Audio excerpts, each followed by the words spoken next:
Have you heard of this new Netflix series, His and Hers? This mystery series stars Tessa Thompson as Anna, a journalist in Atlanta, and John Bernthal as Detective Jack Harper. When Anna catches wind of a murder in Dahlonega, the sleepy town where she grew up, Anna pounces on the case and searches for answers. Detective Jack Harper is strangely suspicious of her involvement, chasing her into the crosshairs of his own investigation. The closer they get to each other, the closer they get to the truth. And we cannot wait to see how it unfolds. Watch His and Hers now, only on Netflix. Honey, do not make plans Saturday, January 24th, okay? Why? What's happening? The Walmart Wellness Event. Flu shots, health screenings, free samples from those brands you like. All that at Walmart. We can just walk right in, no appointment needed. Who knew we could cover our health and wellness needs at Walmart? Check the calendar, Saturday, January 24th. Walmart Wellness Event. You knew. I knew. Check in on your health at the same place you already shop. Visit Walmart Saturday, January 24th for our semi-annual wellness event. Flu shot subject to availability and applicable state law. Age restrictions apply. Free samples while supplies last. You can support this podcast at patreon.com/partnersincrimemedia. I'm Rebecca Lavoie, and this is Crime Writers On.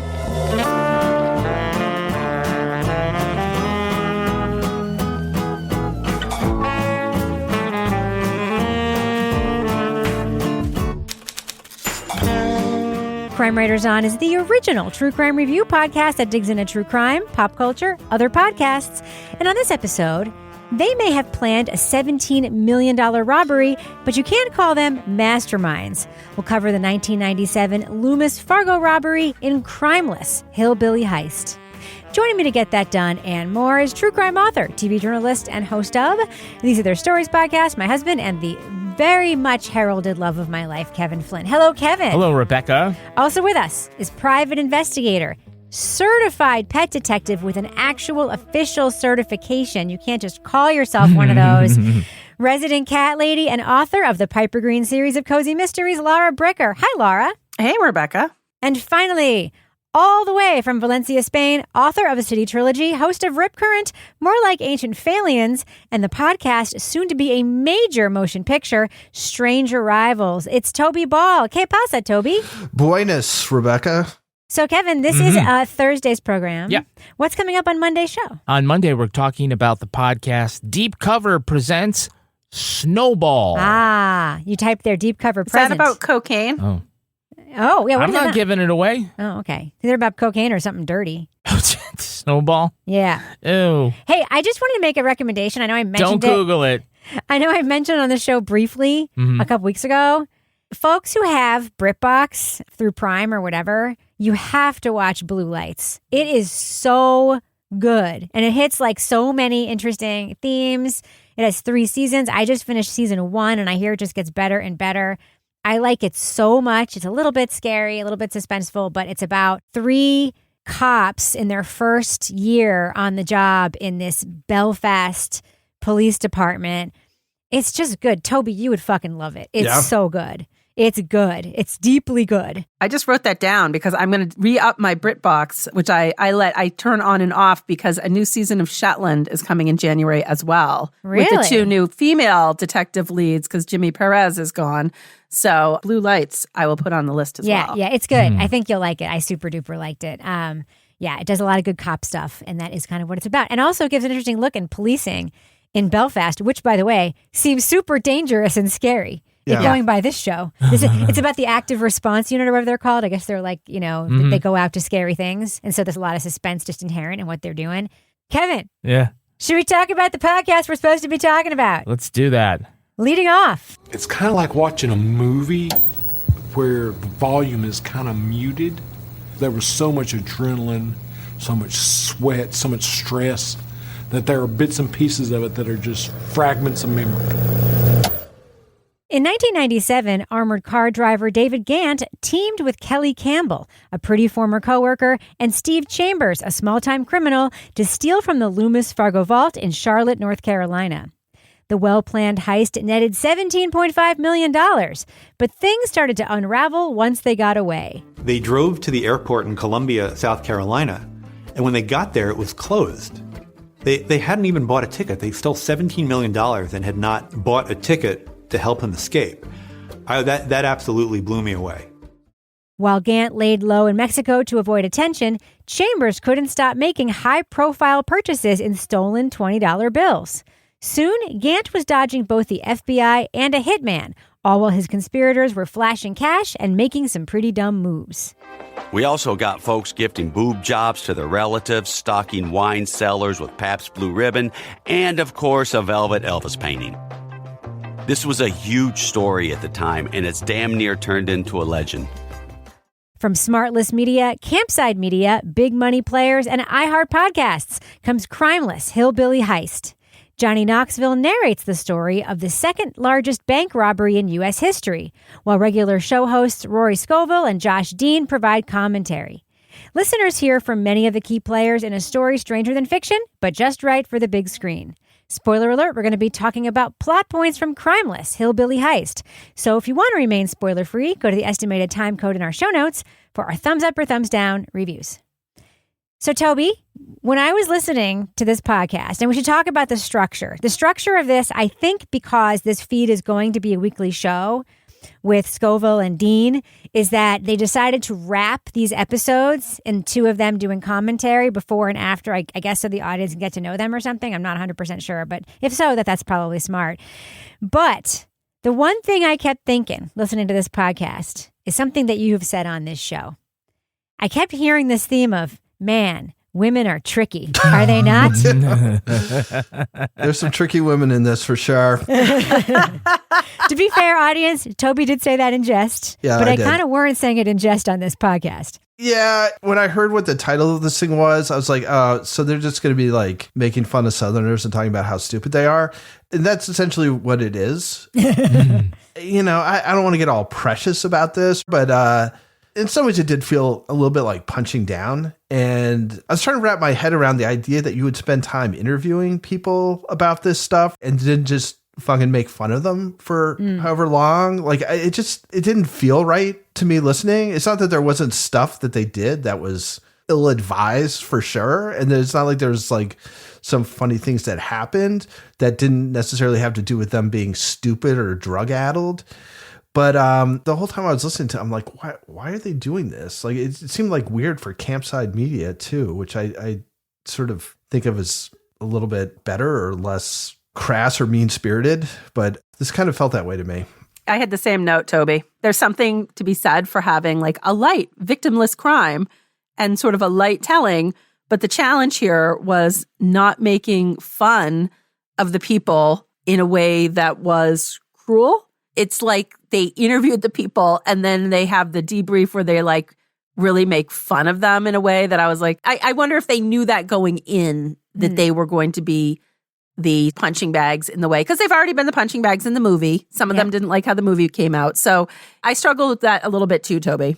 You know, it was interesting to me. I kept thinking about that podcast that Kyle MacLachlan made. What was that called? Same, Kevin? Varnamtown. This reminded me of Varnamtown. But like, so the Johnny Knoxville part, because he would sort of say cheeky things about the characters, didn't bother me as much as the Josh and Rory parts coming out of the episodes and talking about them. It sounded like sort of this contrived underlining of the glibness that Johnny Knoxville has. And I feel like Johnny Knoxville, you know, sort of like how Kyle MacLachlan's a great storyteller, Johnny Knoxville has kind of like earned his chops in like, he's allowed to say when things are fucking stupid because he's done so many fucking stupid things that for some reason, he didn't bother me as much as the, you know, sort of serious people who were supposed to be wrapping it. Talking about that bothered me. So Kevin, what do you think about the Johnny Knoxville of it all? Of course, he was the lead jackass in Jackass, one of my all-time favorite MTV productions. Well, I think he was, you know, a very good choice to play the narrator for an unserious crime caper, right? And we had Whitney Cummings try to do this in Bunga Bunga, and she got all sorts of awards for it, but we didn't really care for the way it was done. But I thought like sort of what made this great is that the writing sounded like him, or at least he leaned into it. And so it was playful, it was sarcastic, it came off as very natural. Steve can't just be a retired banker or an heir to some sausage fortune. He has to be a retired football player. And he had to play for the Dallas fucking Cowboys, who had just won 3 out of the last 4 Super Bowls. With this comedy, what you can do, or what they did that you can't do sort of like with a straight traditional narrative, is that you can let the audience know who is an unreliable narrator in a way that's way more obvious than like when you're doing straight journalism. Johnny Knoxville does it like with these sarcastic remarks and these cutting asides, and he makes us roll our eyes at somebody, and that's way more natural than trying to get us to raise our eyebrows instead. And so I thought that worked well. Before I pass the baton, I would like to sort of address sort of the comedy part of it, like the structure part of this you guys talked about, like is, you know, it seems like while Campside Media is a partner in this, I think the big influence here is SmartLess, their thing, and they seem to like want to get into this space. It's a very popular space where we have these weekly chat shows that are also true crime comedy, like all the biggest stuff. It's the second week in a row we've done one of these from a network like that. Yeah, you know, and I understand like it's very important to get into that space because it's something that is sustainable, and that's part of the way that they fund the other labor-intensive investigations.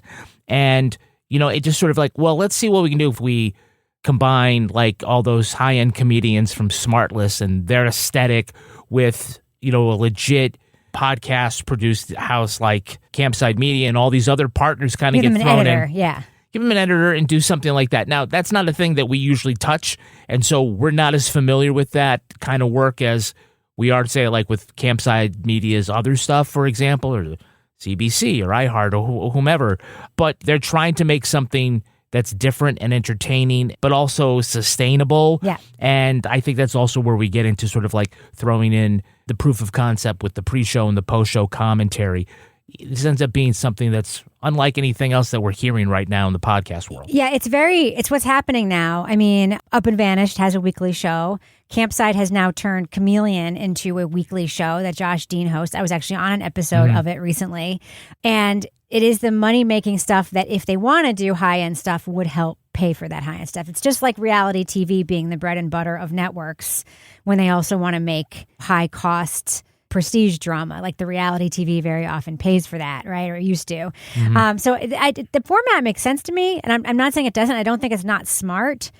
It feels like this was SmartLess. It feels like this was the first time out with it, and it was like they hadn't quite picked up on like there is like a way to be, and this is what I loved about the Kyle MacLachlan show. There is a way to talk about people who did really stupid things without calling them stupid when you do it.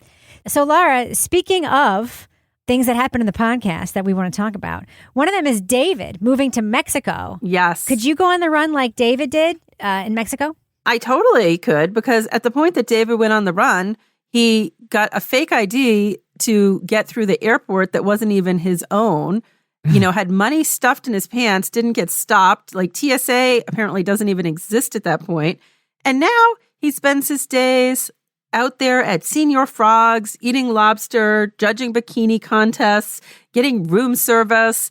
David's living the life. He's devised a new routine, a regular circuit of indulgence. And we made this loop of really good bars and restaurants. And I would start around 2:30, 3 o'clock. I'd go for a morning swim, come back, take a nap, and I'd start making my rounds. I have to say, after all he went through and Kelly not returning his love, I was kind of glad he had a little fun before he came back and got locked up. Yeah. What about you, Toby? I think that David, I just kept wondering, like, why doesn't David just get a job and stay there, right? He doesn't even need to get a job if he's got some of that money. I know, but he seemed to enjoy the lifestyle. Yeah. It's interesting to me that he kind of comes out of this with his dignity intact to a certain degree. Like, even though he gets made fun of and all this stuff, he seemed like a gregarious sort of guy who, he didn't seem evil or anything. It just seemed like he was like, oh shit, dude, look at all this money. Like, maybe we can get away with stealing it. And they did, you know, for a while. So, yeah, I don't know. I think, Laura, I'm with you. I think David's life on the run seemed pretty sweet. I would make Senior Frogs my bitch. Absolutely. And they're authentic Mexican cuisine. The authentic Mexican cuisine. Exactly. And you get the giant thing, the margarita thing there. Also, that was the name of Toby's soccer team, yeah. the Senior Frogs. And then we got changed my last season, the Timber Frogs, because we were like hooked up with the team from Timberlane. Anyway. Yes. But he could have gotten a better dye job, you know, with all that money that he was spending on booze and room service, and actually gotten the eyebrows to match the hair. Now, you don't need to spend a whole lot of Senior Frogs money to join us on Patreon. It's the business you section. can do both. Yes. You don't have to have that Senior Frogs VIP section kind of cash Right to float off the around. cruise ship, going to Senior Frogs. Senior Frogs, absolutely not. But I don't know. My parents like Senior Frogs, but again, they were drinking in the hot sun all day, so who knows? At patreon.com/partners in crime media, you get all sorts of exclusive content, including the Crime Writers on After Show, Toby Ball's Deep Dive Book Club podcast, Married with Podcast, Something's Off, and Leave It to Bricker. You also can get episodes early and ad-free if you join us at the Let's Do What We Do level, and if you become a Deep Diver, you get to be official sponsors of the Deep Dive. Now, another way you can support us is going to our Amazon storefront.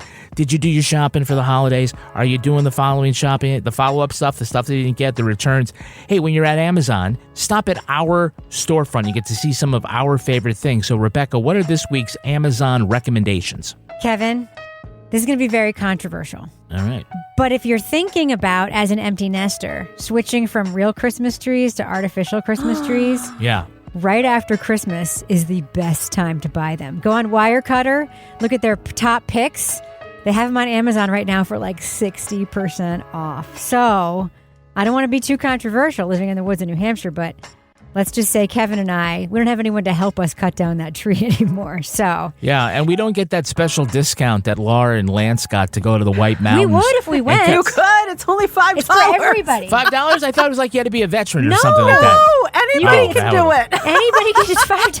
I don't You have know. to be a veteran. Jesus. But by the time we got back to our house from the White Mountains, it'd be nothing but a stick. That's true. That's basically what mine was. Yeah. Well, Rebecca, that's a great recommendation. Toby Ball, what are your listener-inspired Toby Ball's deep cut recommendations? This one's going out to my friend Laura Bricker. A gradient Christmas tree cat sturdy and spacious cat condos for multiple cats, holiday themed cat furniture for family with cats. Oh. It's nice that they That's point out what I that it's need. for families that have cats and not Yes. for families that Families don't. that don't have cats. Aspiring cat families. All right, this is the Price is Right section of this. Okay. The item is mini cucumbers, one each. Oh. How much do you Like think? those Persian cucumbers? It doesn't say anything other than mini 98 cucumbers. cents? You're getting this from Amazon, so you know it's good stuff, Laura. It's not going to be 99 cents. A mini cucumber from Amazon. It's just one cucumber or a pack of It cucumbers? says one each. One EA is I assume that's each. One mini cucumber? One mini. If you or only order one mini cucumber, you don't have enough use to get a whole cucumber. You just want to get a mini one, but you want it delivered in the mail.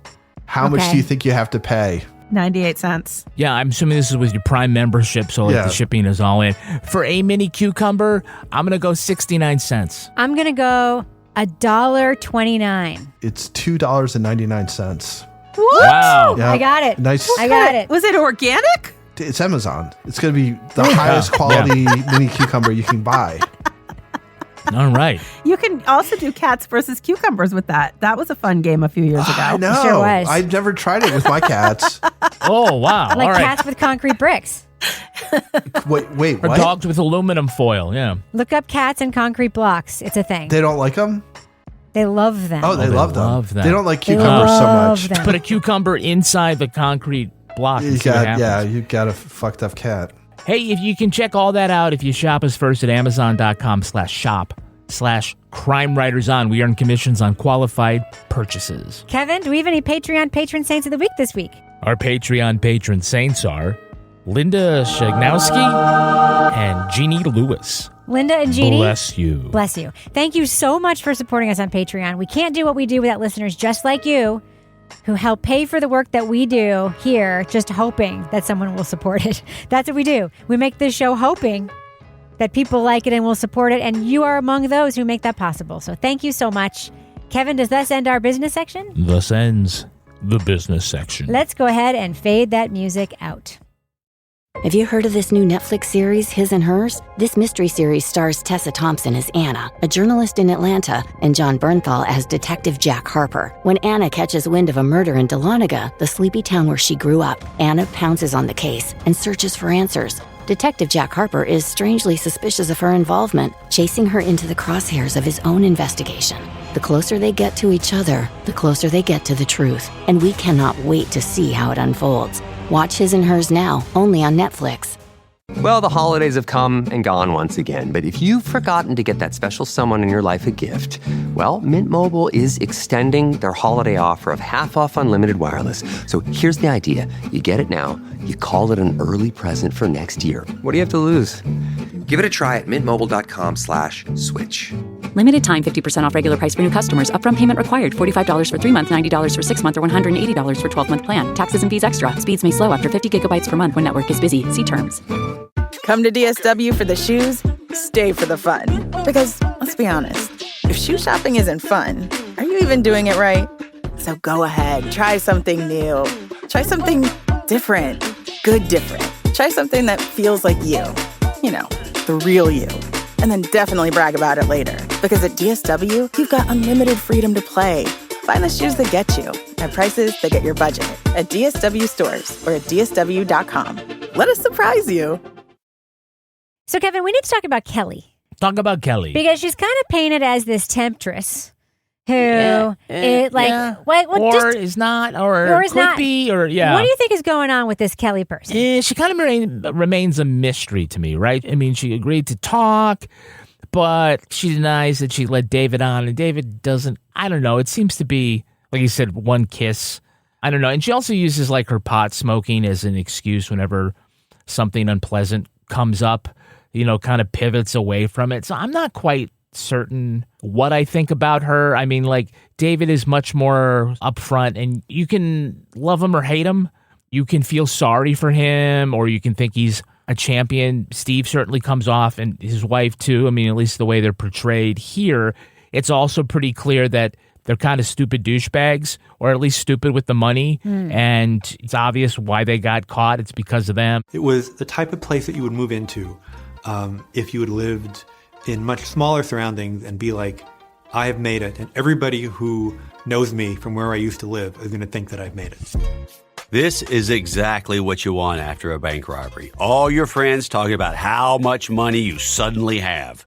Kelly just kind of seems a little bit, I don't know if they just like didn't do a good job drawing her, or she's just a little hard to get around. Or she's lying about her role in this whole thing. Yeah, I mean, I don't know after all this time whether she needs to, but I think other people, I mean, would kind of point out, but right. I mean, Laura, you didn't get a sense that, I mean, it's like she's in this, but she didn't seduce David, and she didn't do anything with the money while they were holding on to it. It just seemed, I mean, maybe that's true, but I don't know. Well, that's why I then went and watched the movie. And they did a much better job in the movie showing you about Kelly. The dramatic movie. The dramatic movie that was referenced in this. It was called scripted movie. The scripted movie. Kelly comes across as a sympathetic character in this because she seems like the one who's got David's back when things are starting to go south, and they change the ending around completely. And like Kelly and David like end up teaming up, and she goes to like help him and stuff, even though they're not romantically linked, even though he wants to be. But she comes across as a more involved character, but also a more sympathetic character in that movie. Owen Wilson plays Steve. And it was really fun to see that version when Steve and his wife just go like hog wild, buying like the mansion and the BMW and the tanning beds, which they show just like plopped in the middle of the living room, and the boobs. And everybody got a boob job. Oh, yeah. Everybody got a boob job. There's like ATVs. And it's like, I think that was like one of my favorite scenes in the movie version, because you got to actually see like the people in this town, like, what the hell? Because you can tell, you know, it's a small town, and all of a sudden these people are just like, it's like they've gone crazy. But, you know, also good to visualize when they're stuffing the cash into pantyhose to wear as belts or down their legs to smuggle the money around. They have a scene, a great one, where David is reaching down his butt crack to pull money out. And he's like, no, it's just in my back pocket, you know? Yeah, that was Kristen Wiig, right? Who played Kelly in the movie? Yeah. What do you think, Toby, of the way that we hear these folks spent their money? It seems like they haven't read much crime fiction or something. You know, they do everything exactly the wrong way. Yes. Steve is such a kind of interesting guy in terms, like, they talk about him, how he thinks he's like this big, like, mafia guy, but he's picked up some of it, which is, let's just get this guy killed. Like, let's get somebody to kill Dave. But he hasn't learned the other lesson, which is lay low when you've got a lot of money for a while. You know, self-discipline doesn't seem to be a real strength. But again, I mean, I think that's kind of why it's a little frustrating that they took the let's make fun of these dumb Southerners tack on this. Because, in fact, I think there's like kind of interesting stuff that's going on that if instead of just sort of stereotyping these people as being fucking idiots, you could actually tell a pretty good story and have it still be entertaining. But there's just so much signifying that happens, talking about boob jobs and Hooters and Sierra Frogs and the Velvet Elvis poster and all this stuff. And it's just all this stuff that's like, all right, these people are kind of tacky, and the whole thing like sort of left a bad taste.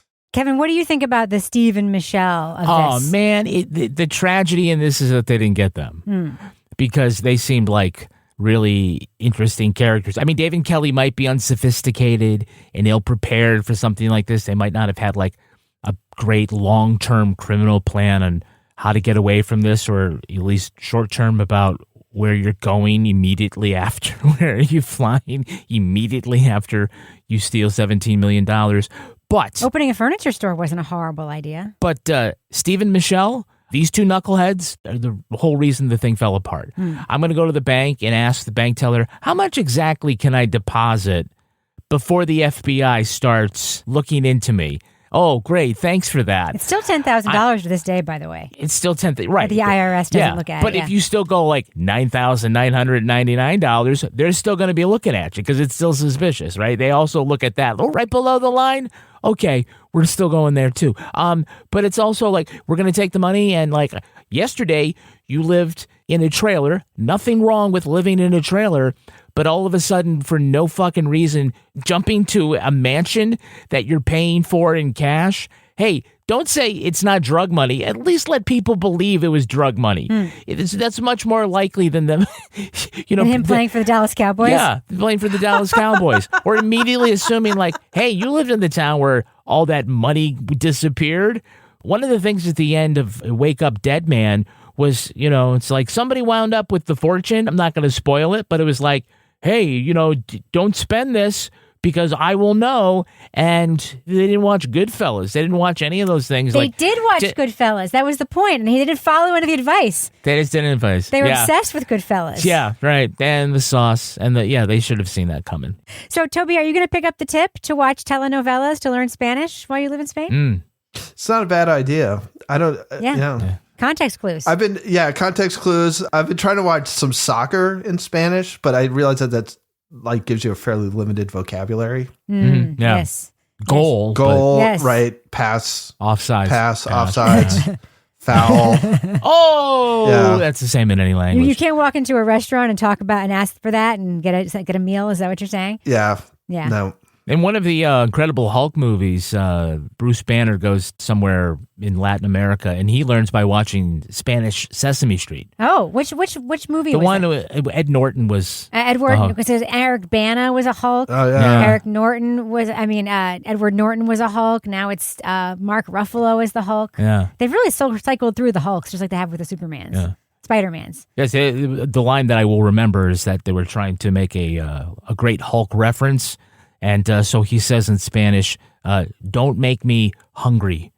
You wouldn't like me when I'm hungry. Because he didn't quite get it right. And nobody's going to understand that who's listening to this show unless they were watching television Bill Bixby, in the 70s. Bitches. Yeah, Bill Bixby, the late great Bill Bixby. R.I.P. That show was deeply sad, by the way. It was so fucking disappointing when you're a kid and you're like, oh, this is going to be awesome. It's going to be a superhero show. And instead, it's just this fucking guy cruising around. Lonely man and then, show. like, at the last 5 minutes, he gets so pissed off, he turns into the Hulk and trashes some stuff. and then has to leave the person he's built a relationship with during the episode. Yeah, like Senior Frog. Yeah. This guy, I'm like intrigued by these people who learn English through like popular culture stuff. Like the guy who, the barber I went to said he learned most of it through music videos and something else or whatever. But he was just like, he's like, bro, you want to get your hair washed? Bro, dude. It's like, dude, what razor do you use? Dude. Like, somebody watch Point Break to learn English. I'm like, easy, homie. Oh, Toby, just so you know that in Valencia, in case you didn't know it, the lingo for dude is nano. Nano? Hola, nano. Hola, right. nano.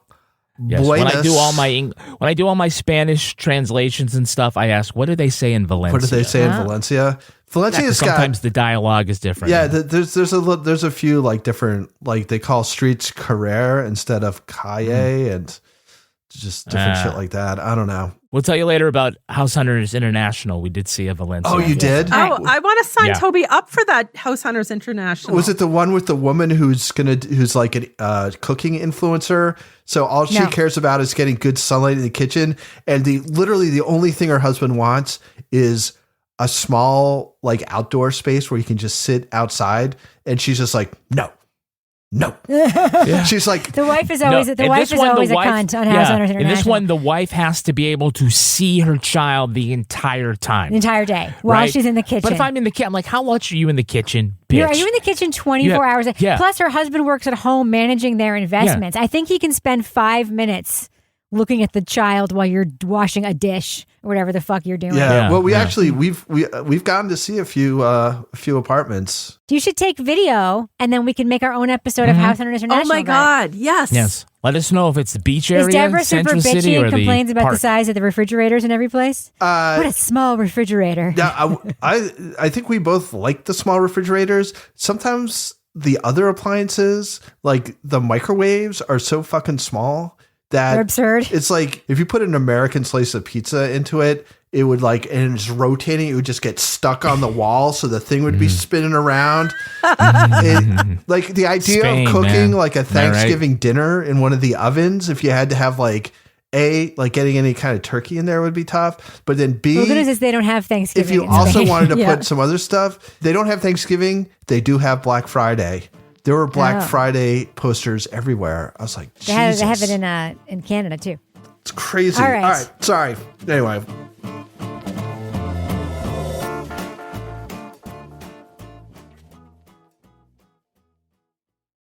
DSW, birthplace of the humble brag. Here, the shoes are so good, no one would ever know how little you paid. If you didn't go telling everyone, that is. And with never-ending options for every style, mood, and occasion, all at really great prices, we'll definitely give you something to brag about. So go ahead, stock up on fresh sneakers from your favorite brands, or try those boots you always secretly knew you could pull off. Find the shoes that get you at prices that get your budget at DSW stores or at DSW.com. Let us surprise you. A BetterHelp ad. The new year doesn't need a new you, just some space to let your mind feel lighter. Therapy can help you unpack what's been heavy and bring more clarity, calm, and perspective into 2026. BetterHelp makes it easy to match online with a qualified therapist who can help you see things more clearly and move forward with confidence. See for yourself. Visit BetterHelp.com for 10% off your first month.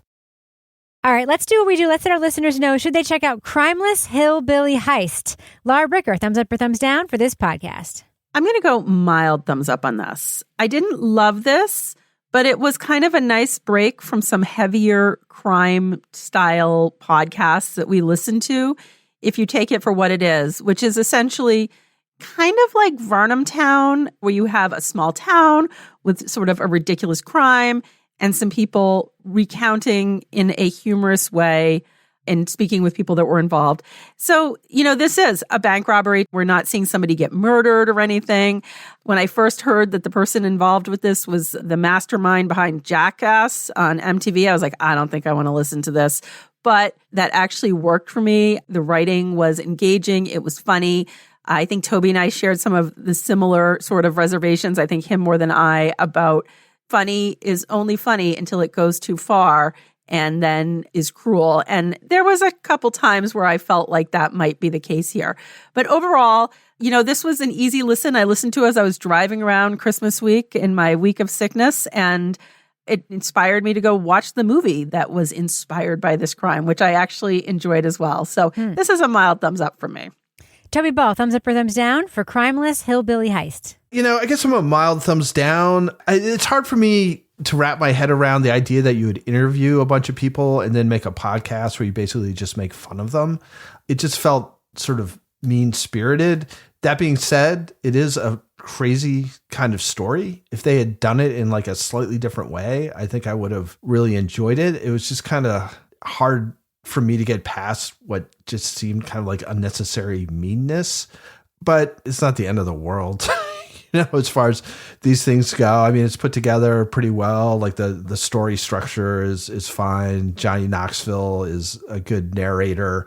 They also do this weird thing where they do an intro and an outro with the two people who I guess are going to do the weekly show from here on out. Maybe that's sort of giving you a taste of that, so you tune back in. I guess results will vary depending on what your taste is in that stuff. I didn't find it added very much to it, but maybe other people do. Anyway, so mild thumbs down. Kevin Flynn. Yeah, I'm a mild thumbs up. I didn't hate this. I believe that underneath it all is a pretty standard true crime retelling that we get most places. It's an interesting case. The way they package it is kind of unique. I mean, because they are transitioning into, and they already have transitioned into this weekly series where we're going to have these two hosts, and they're going to be, the latest entrant into the weekly true crime laugh-a-thon. So to sort of pair this with this series, this wasn't the new season of Chameleon. This was CrimeLess. So they're going to lean into the absurdity of it. I thought Johnny Knoxville was actually a really great narrator. I don't think he probably contributed anything other than his performance, but he really nailed it. And, I thought they did a pretty good job of shaping the story and pulling out all the absurdity in it. That's kind of what it promised. Certainly by the title, you could guess Hillbilly Heist. You know what you're going to get. And I think that they delivered on that. Is this going to be in my top 10? Probably not. But will people probably enjoy the weekly series if that's the kind of thing that they like? Well, here you get to test both. You get to sort of listen to the after show built right into the show. That's unique. That's not something we're getting anywhere else. So for me, I'm just going to go mild thumbs up. I am thumb sideways. End of review. No, I'm just kidding. I am thumb sideways. Two things I thought about when I was listening to this whole thing. One of them is that there's a series on Netflix called Heist, which they've come out with a couple of seasons of, and each episode is one heist. Like they had the Pappy Van Winkle heist, and it's stories like this. It's like stories of generally speaking, kind of silly, but sometimes big money heists. And usually they go horribly wrong in some way or another. But as in the case of the Pappy Van Winkle heist, I don't think that was ever solved, right? So it's just sort of interesting stuff that's definitely been covered elsewhere, but it's made for the Netflix audience. This is kind of like that insofar as it's already been made into a movie. It's been written about a bunch. So we're just going to tell it again. So it sort of has that vibe to it. It's 8 episodes, which is quite long for this standalone story. The other thing I thought about was Varnamtown, which has come up. That was the podcast that Kyle MacLachlan was involved in. And I remember listening to Varnamtown and thinking, when the first couple episodes, thinking Kyle MacLachlan was just hired to comment on this thing that other people did. That's what I thought, right?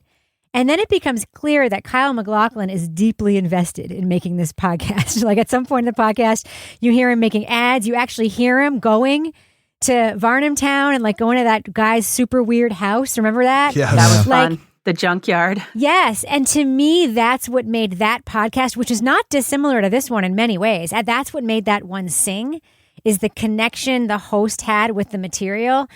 And that to me is really missing here, because our two hosts who wrap it, who are going to be the hosts of the weekly version of this show, it's like they're pretending like they're hearing it for the first time and giving commentary on it. So they're already distanced from it, even though Josh tells us he worked on it. And then we hear Johnny Knoxville narrating it, But we do hear snippets of other people doing all of the interviews. We hear a British voice at one point. We hear a male voice. That's none of these people. And to me, there's just like a clinical nature of that kind of production, which keeps me from connecting to the story. It's not a bad, poorly told story. There are some issues with classism, as have been mentioned, and some issues with sexism, as have been mentioned. But it's a palatable retelling of a story, a little bit long, but kind of clinical because of that lack of connection. I mean, you're already paying Johnny Knoxville.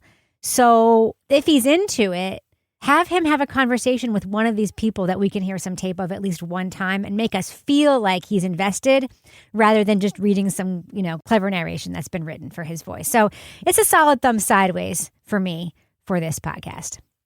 That's going to do it for us. But before we go, Laura Bricker, do we have a cat of the week this week? I may be a certified pet detective, but Susie Kinski in our official Crime Writers on Facebook discussion group, she and her husband are basically certified pet detectives now.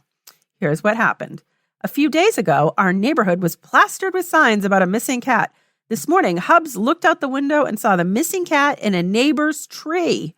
It is frigid and super windy here, and the cat was hanging on for dear life over 2 stories above the ground. We threw on our coats and ran over. As soon as the cat saw us, she started howling.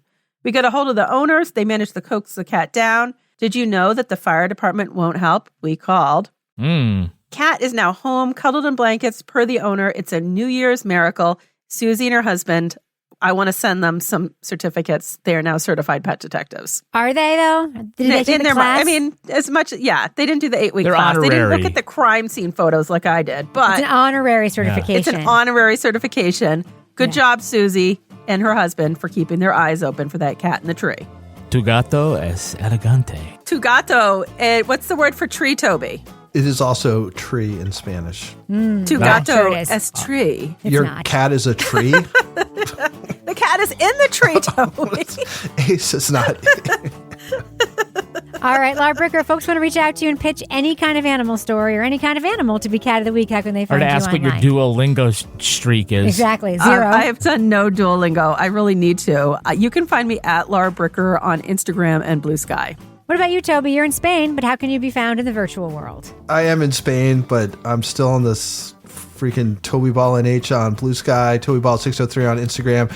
And I also just want to quickly say More Like Ancient Phalians is rolling into 2026 pretty hard. We've got a special 2-parter on the movie Age of Disclosure, which has come out and gotten a lot of kind of credulous coverage, but we've got as a guest a journalist who did a lot of original reporting on all these people that you've heard of, like Lou Elizondo and people like that, who are sort of these credible UFO sources. So that's 2-parter. That's followed by another 2-parter where John Hodgman is our guest, and it's very funny. Very, very John nice. Hodgman. Rip Current's still going on too. So if you just can't get enough of me, there's plenty of other opportunities, I guess. What about you, Kevin? I'm at Kevin P. Flynn. You can follow me everywhere. And like John Hodgman, the P is for PC. That's right. I'm a PC. You can find me everywhere at Reb Lavoie. And please watch Something's Off on YouTube. It's super fun. Get episodes early and ad-free and everything else we make at patreon.com/Partners in Crime Media. Our theme song was composed and performed by Tyler Gibbons, and our editor is the wonderful Livy Burdett. The EP of this show is Kevin. This show was recorded in the Caitlin Rogers Project Studio, also known as Studio C, the closet in our New Hampshire basement, where we also are planning a prison-themed Mexican restaurant for fugitive tourists. On behalf of all the crime writers, thanks so much for listening. We will catch you later. It's inherent in What's it what called they're again? doing. Blue's Clues? Blue Lights. Blue Lights. Blues Clues. Classic. The Blues Clues big musical movie is a masterpiece. All right, so Kevin. Yeah. It is. It's good. You watched it 100 times. Ray Charles is in it. All right. Should we go ahead and talk about the thing we're going to be talking about? Wait. Ray Charles is in the Blue's Clues movie? Ray Charles is in the Blues Clues big musical movie, which is a masterpiece of a children's movie about all the Blues Clues characters putting on a show in the backyard. And Ray Charles plays like the note character, like he's like the Greek chorus, always singing like this stuff. And it's when I first watched it, I was like, that sounds like Ray Charles. And then I saw the credits and I was like, holy shit, that was Ray Charles. Anyway, it's great. It's really, really good. I highly recommend it. I have it on VHS if anyone's interested. Oh, anyone has a VHS player. Can you burn it for me?